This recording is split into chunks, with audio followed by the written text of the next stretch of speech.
It began without warning. No sound, no flash, no tremor. 1 second, the world buzzed with life. Voices, engines, wind. And the next, absolute stillness. The air itself seemed to hold its breath. You stood in the middle of the street, clutching your phone, frozen mid-sentence. A car was stopped inches away, the driver suspended in a moment of surprise. The leaves above you hung motionless, each vein perfectly visible like a painting in the air. You waited for something to move, a sound, a blink, anything. But the world was silent, so utterly silent it felt like standing inside a dream. Minutes passed, then hours, or maybe longer. Time, ironically, meant nothing now. You wandered through the frozen city, calling out to faces that couldn't answer.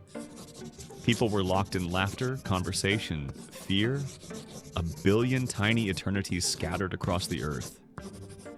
At first you were terrified, then curious.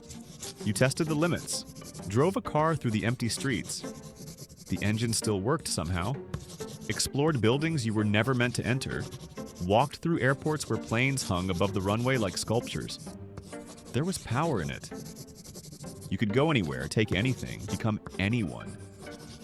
You climbed the tallest building, walked into the vaults of banks, read secret letters on presidents' desks.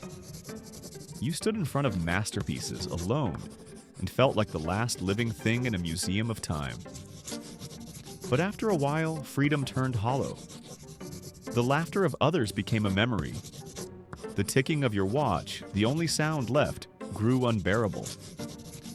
You tried to talk to mannequins, to statues, to strangers mid-stride. You started to pretend they answered back. Days, or what you thought were days, went past.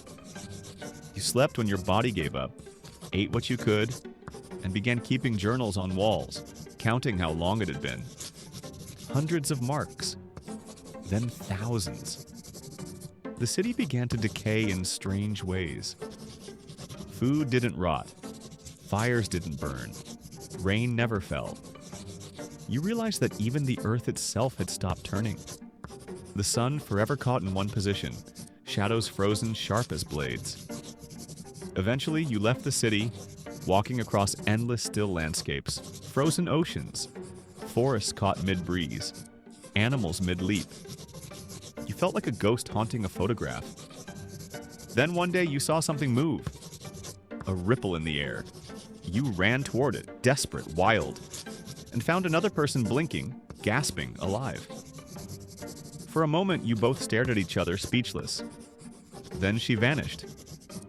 Gone in an instant, as if the world had swallowed her. That's when you understood. Time hadn't stopped for everyone, and just for you. The universe had paused, but you were the flaw, the one still ticking. You screamed at the sky, begged for release, for company, for death.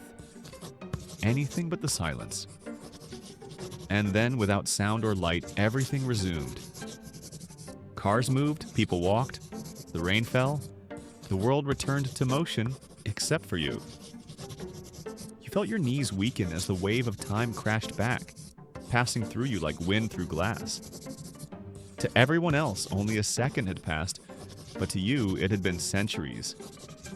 You looked around at the crowd, at faces unaware of the eternity you had carried alone.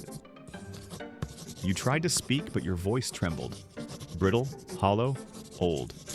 For the rest of your life, you would cherish every sound, every heartbeat, every fleeting moment, because you had lived in a world without them. And every night before sleep, you whispered to the ticking clock beside your bed, "Don't stop.